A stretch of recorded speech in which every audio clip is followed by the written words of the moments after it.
Last time we began the discussion of discrete time processing of continuous time signals, and as a reminder, let me review the basic notion.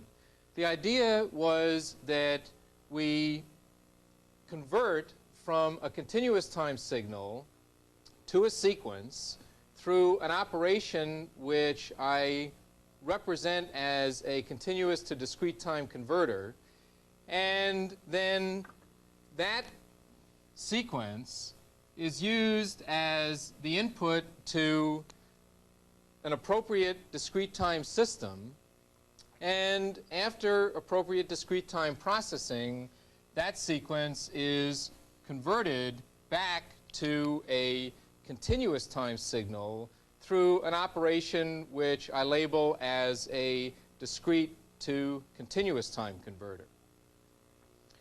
Now, in the lecture last time, we carried out some analysis which related for us the spectra in the first step of this operation, namely in the transformation from a continuous time signal to a sequence.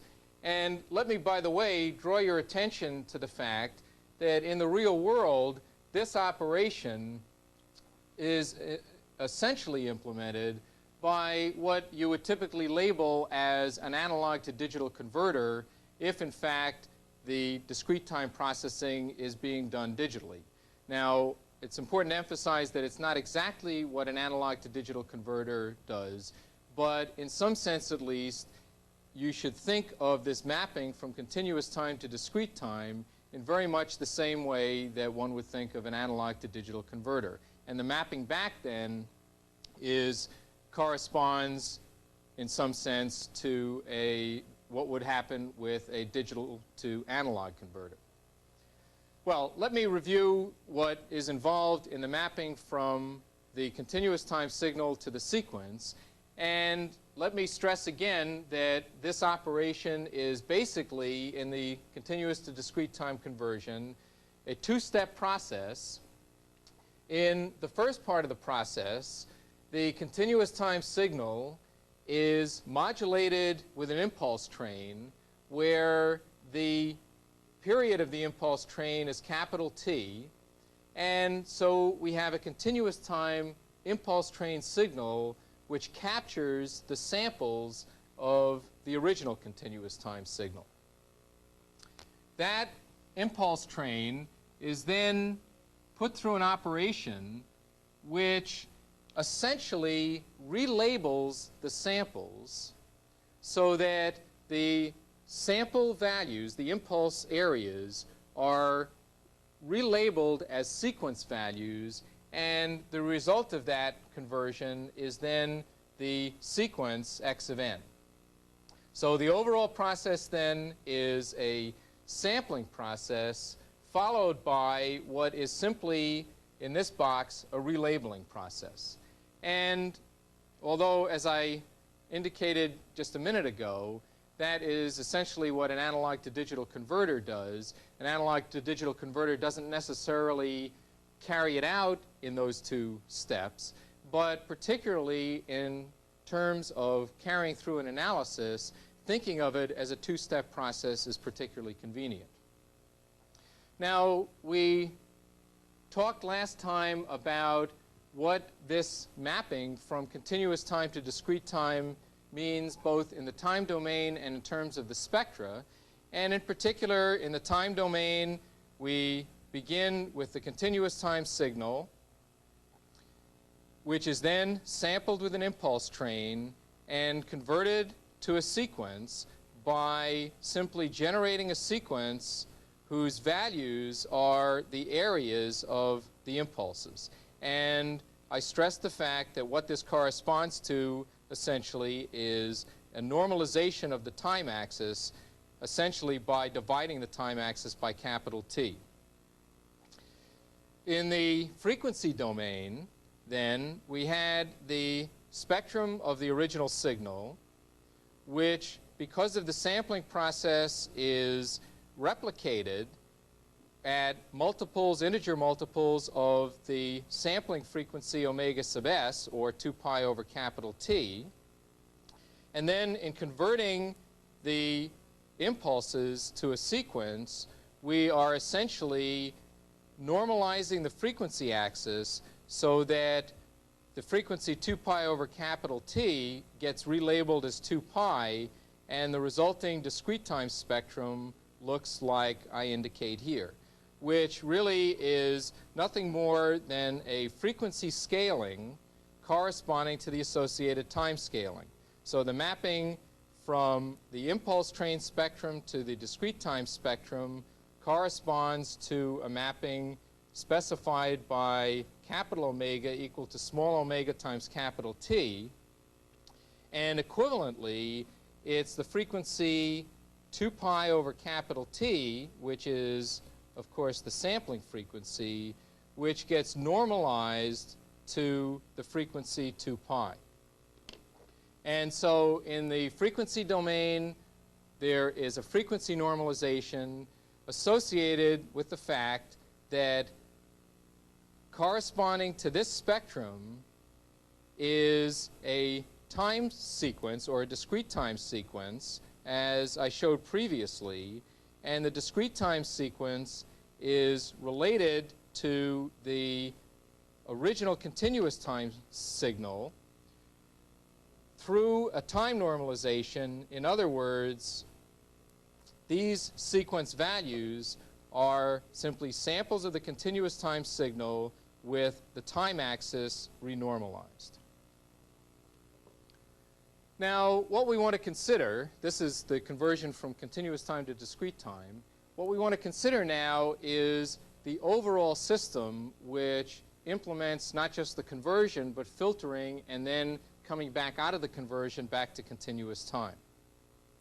So let's look at the overall system.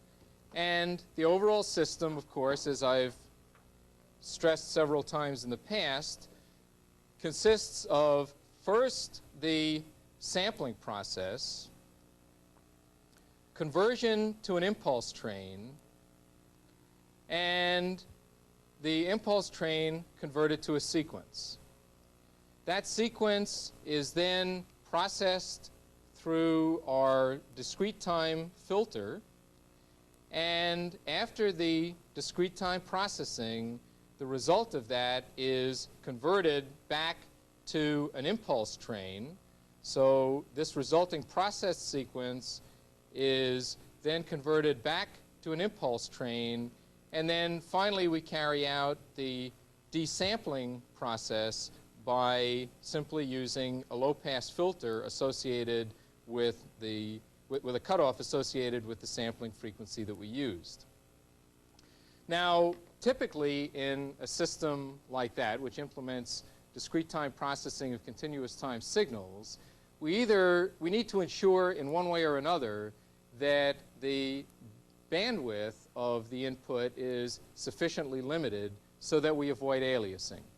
One way to do that is to force it in one way or another, or simply know that our signal satisfies the bandwidth constraint.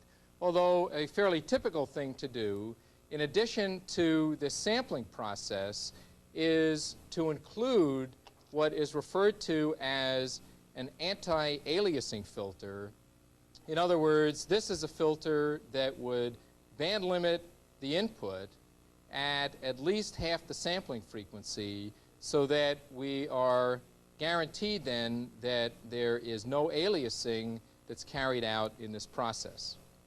And it's important to stress that in this kind of processing, discrete time processing of continuous time signals, except in certain special situations, it's very important to avoid aliasing, because we're going to want to do a reconstruction after we do the sampling and processing. Okay, now this is the sequence of steps in the time domain. Let's examine what happens as a consequence of this in the frequency domain. Well, let's choose some type of simple representative spectrum. And of course, what's important about it is that the spectrum that we choose is band limited, or that there's an anti-aliasing filter. And it's not the shape, of course, that is critical. And as we work our way through the system, this is the continuous time spectrum. After sampling, that spectrum is replicated at multiples of the sampling frequency, integer multiples of the sampling frequency. And so there would be another one over here and another one over here, etc. And then in converting to a discrete time sequence, there is the associated frequency normalization so that the sampling frequency gets normalized to a frequency of 2 pi. Okay, now at that point where we are in the system is at this point, so that we've converted to a sequence. We now want to carry out some filtering, and then after that filtering, convert back to a continuous time signal. All right, so here we are at the spectrum associated with the sequence. And now the processing that we're carrying out is linear time invariant filtering in the discrete time domain. And what that corresponds to then is multiplying this spectrum by the filter frequency response. And I've chosen a particular shape. And again, it's not the shape that's important to the discussion, but the fact, for example, that it has a particular cutoff frequency, which we'll kind of track as we work through this. And so now the spectrum of y of n, the output of the digital filter, is the product of this spectrum and the Fourier transform or frequency response of the digital filter. Now, in working our way through, we're going to take the output of the filter and undo the two-step process. So we now want to take that sequence, convert it to an impulse train, and then take that impulse train and desample through a low-pass filter. So here we are now at the output of the digital filter. We then convert that to an impulse train. Well, that's really undoing the original time normalization. And so what that means is that we are undoing the frequency normalization. In particular, we're dividing the frequency axis by capital T, whereas this point in y of omega was 2 pi. Now it's 2 pi over capital T.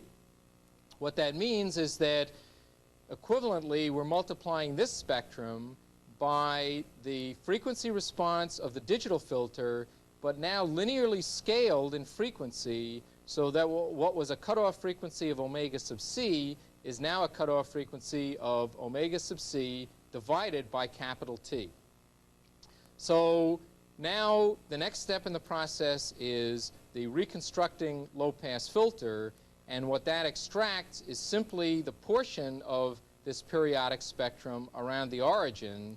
And so finally, then, the spectrum of the output of the overall system will be the spectrum of the input multiplied by a frequency response, which is the digital filter frequency response, frequency scaled by dividing that digital filter frequency axis by capital T.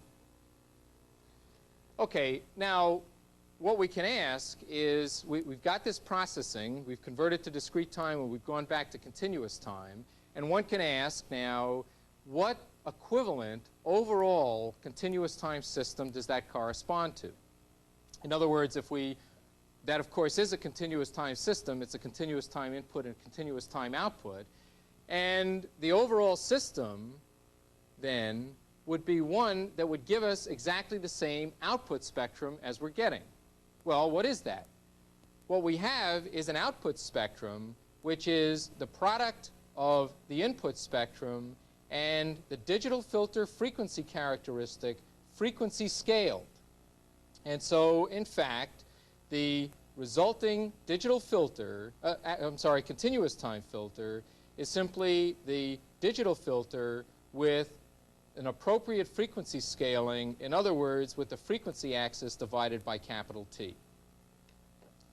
So said another way, if we show here the frequency response of the original digital filter, then the corresponding continuous time filter would be this frequency scaled, and then because of the associated low-pass filtering in the reconstruction, we would select out just one of these periods, in particular the portion around the origin, and the essential consequence of that is that the corresponding continuous time filter then is given by this. And these two are related simply by a linear scaling of the frequency axis. And note that where the digital filter has a cutoff frequency of omega sub c, the continuous time filter has a cutoff frequency of omega sub c divided by capital T. So that's the linear frequency scaling. And by the way, plant away for now, and we'll return to this point later, plant away for now the observation that even if the digital filter frequency response is fixed, which we would assume it is, by changing the sampling frequency, in fact, what we're able to do is affect a linear scaling of the equivalent continuous time filter. Okay, well, this is pretty much the process and the analysis, but to highlight a number of the issues and emphasize these points, what I'd like to do is illustrate some of this with a videotape demonstration that, in fact, was made originally as part of another course, a course devoted entirely to digital signal processing, which essentially is discrete time processing, whether or not it's related to continuous time signals. And what I'd like to now focus on are some of the details of that demonstration. In the demonstration, the specific impulse response that is used for the digital filter or discrete time filter is the one that I show here. And the associated frequency response is the frequency response of a discrete time low-pass filter, as I indicate below. And the cutoff frequency of that filter, as I indicate, the filter was designed as a discrete time filter with a cutoff frequency of pi over 5. And let me just draw your attention to the fact that pi over 5 is also a tenth of 2 pi. And so, in fact, the digital or discrete time filter cutoff frequency is a tenth of 2 pi. And as I'll stress again shortly, remember that in the frequency normalization or unnormalization, 2 pi represents, in effect, the sampling frequency. And so the consequence of that is that the cutoff frequency really is going to be associated with a tenth of the sampling frequency. But for now, keep in mind that it's just simply a tenth of 2 pi.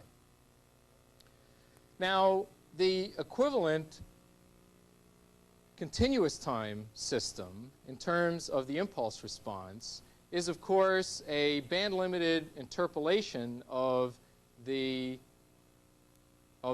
impulse response associated with the discrete time filter. And in the frequency domain, the frequency response is correspondingly a time-scaled and a frequency-scaled version of the frequency response. So, in fact, in the frequency domain and in the time domain related to the continuous time signal, the associated impulse response is what I indicate here, a band-limited interpolation of the discrete time impulse response and time-scaled, in fact. And the frequency response, following the discussion that we've previously gone through, is a frequency-scaled version of the one associated with the digital filter. Well, the first thing that I'll want to look at is the impulse response.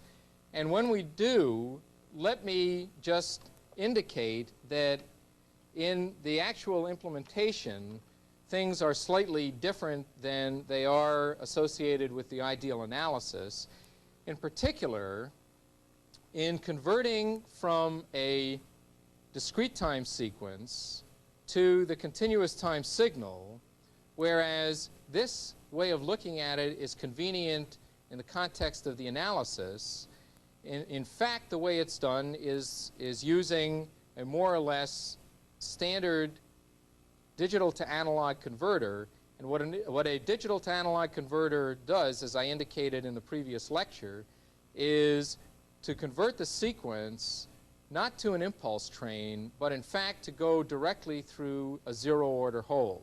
And so usually what comes out of a digital to analog converter is a staircase type of signal associated with a zero-order hold, and then the result of that is low-pass filtered to do the reconstruction.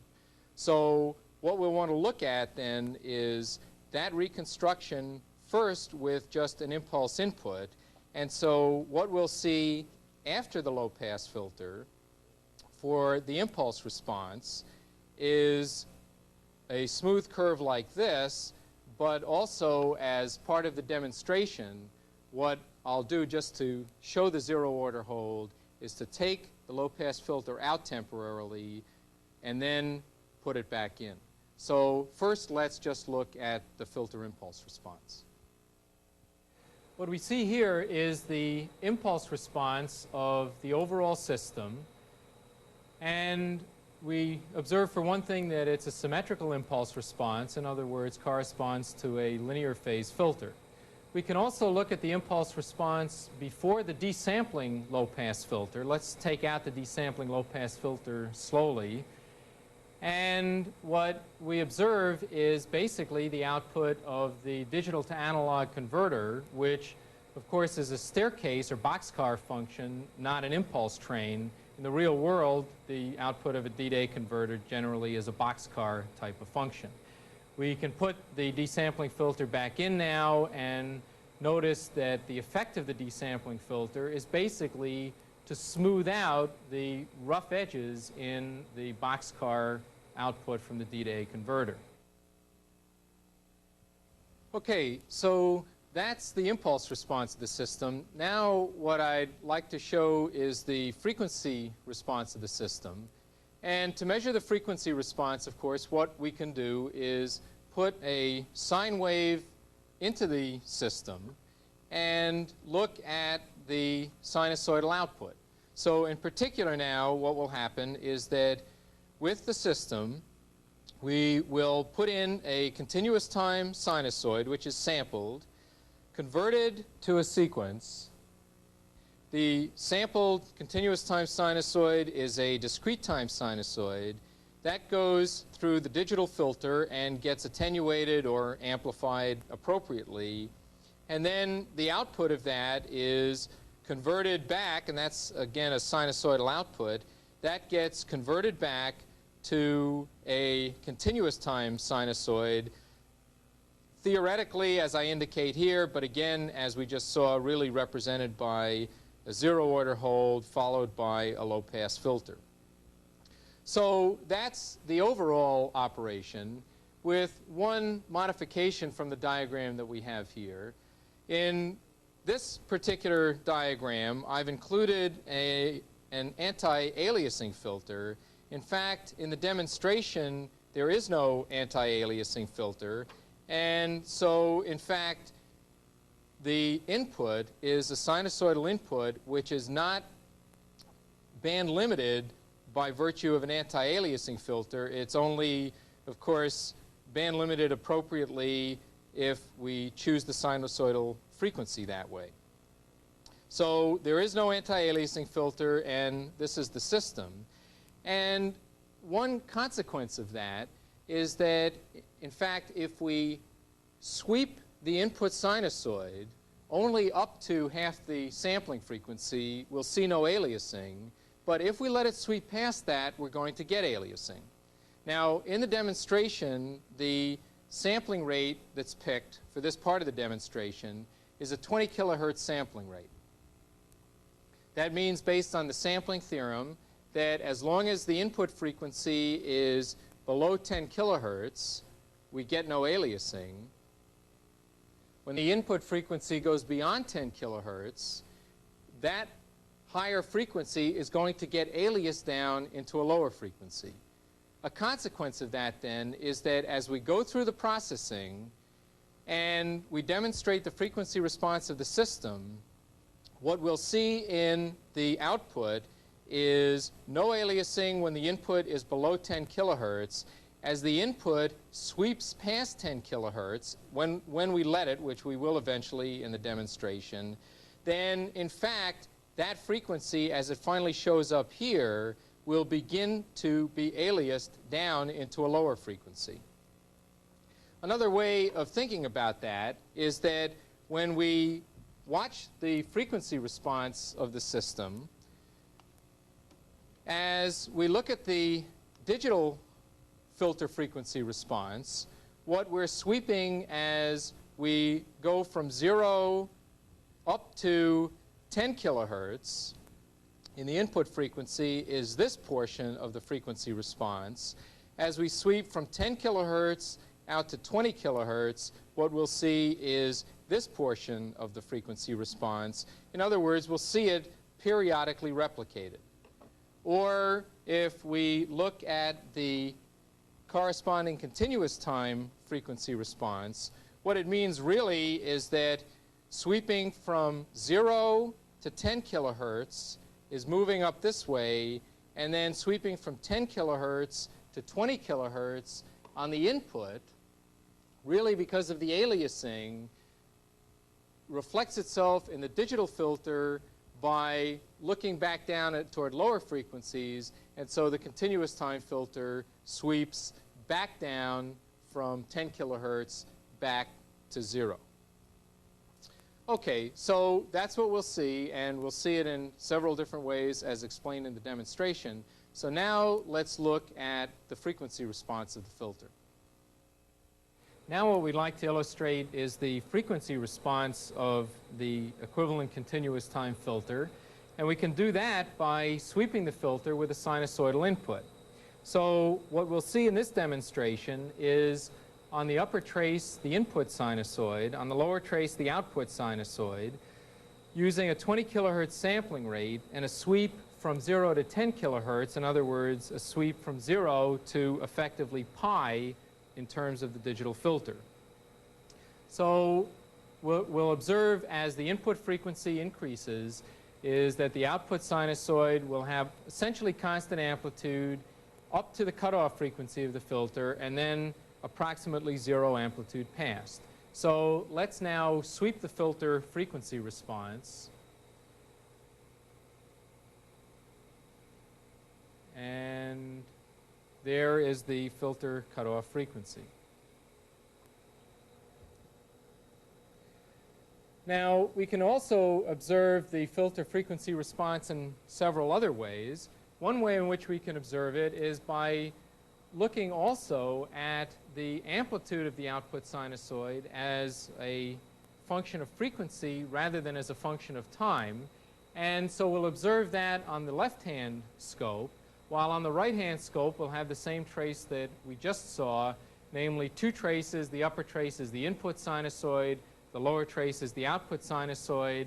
And in addition to observing the frequency response, let's also listen to the output sinusoid and observe the attenuation in the output as we go from the filter passband to the filter stopband. Again, a 20 kilohertz sampling rate and a sweep range from 0 to 10 kilohertz.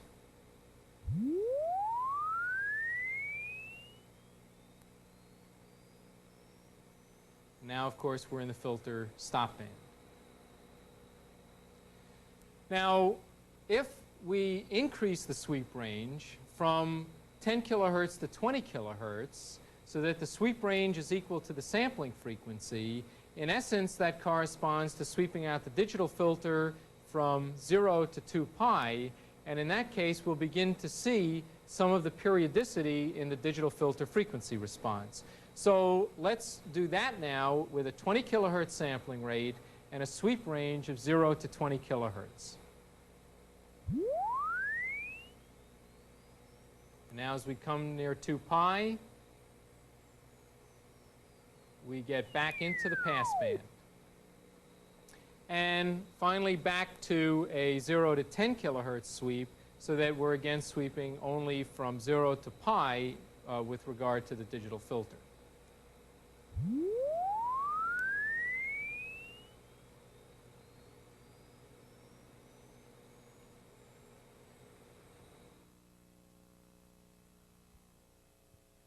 Now, an important observation is that with the digital or discrete time filter cutoff frequency fixed, as I've indicated here, and I remind you that what the cutoff frequency is 1/10 of 2 pi. With that cutoff frequency fixed, because of the normalization that we get as we come back to a continuous time filter, in fact, what we have is a cutoff frequency that is dependent on the sampling frequency or on the sampling period. And more specifically, since the discrete time or digital filter has a cutoff frequency which is 1/10 of 2 pi, the normalization, as you recall, is that 2 pi in discrete time frequency corresponds to omega sub s, the sampling frequency, in terms of continuous time frequency. The consequence is that this cutoff frequency, in fact, is 1/10 of not 2 pi now because of the normalization. It's 1/10 of the sampling frequency. So consequently, as we change the sampling frequency, what will happen is that even with the discrete time filter cutoff fixed, the cutoff frequency of the equivalent continuous time filter will change. Now, that's what I want to demonstrate, but let me again stress and ask you to keep in mind that this demonstration is done without an anti-aliasing filter in, and we are going to be changing the sampling frequency.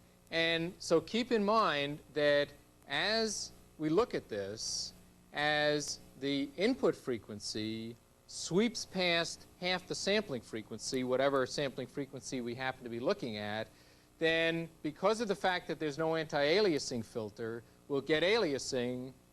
In other words, the frequency in the digital filter or discrete time filter, as we sweep the input frequency up, will move up in frequency until we get past half the sampling frequency, and then essentially we'll move back down in frequency.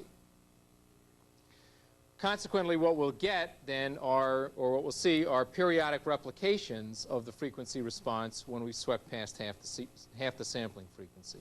All right, so now let's look at the same digital filter, but the frequency response as we change the sampling frequency. Now what we would like to demonstrate is the effect of changing the sampling frequency.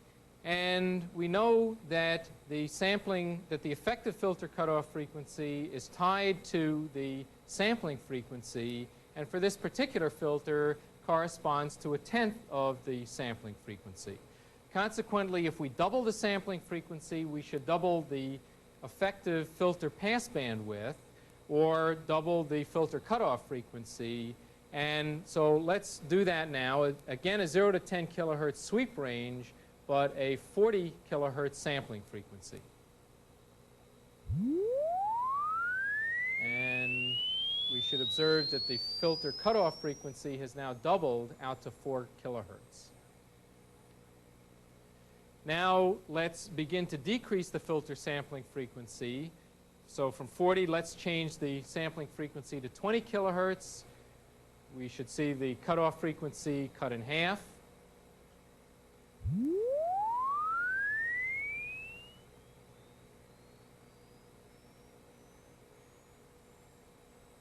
Now we can go even further. We can cut the sampling frequency down to 10 kilohertz. And remember that the sweep range is 0 to 10 kilohertz. So now we'll be sweeping from 0 to 2 pi.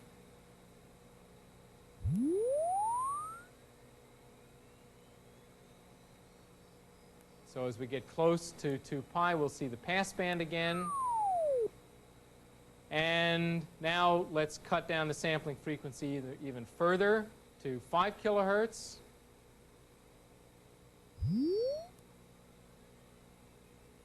Here we are at 2 pi. And then at 4 pi. All right, so that illustrates the effect of changing the sampling frequency. Now let's conclude this demonstration of the effect of the sampling frequency on the filter cutoff frequency by carrying out some filtering on some live audio. What we'll watch in this case is the output audio waveform as a function of time on the single trace scope, and also we'll listen to the output. We'll begin it with a 40 kilohertz sampling rate, then reduce that to 20 kilohertz, 10 kilohertz, and then 5 kilohertz. And in each of those cases, the effective filter cutoff frequency then is cut in half from 4 kilohertz to 2 kilohertz to 1 kilohertz, and then to 500 cycles. So let's begin with a 40 kilohertz sampling frequency, or an effective filter cutoff frequency of 4 kilohertz.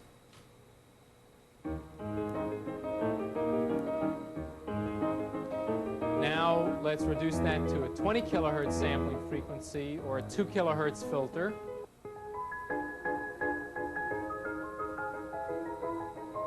Then a 10 kilohertz sampling frequency.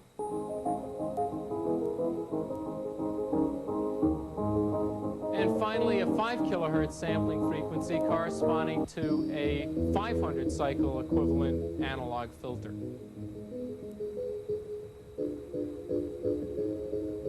All right, now let's finally conclude by returning to a little higher quality ragtime by changing the sampling frequency back to 40 kilohertz.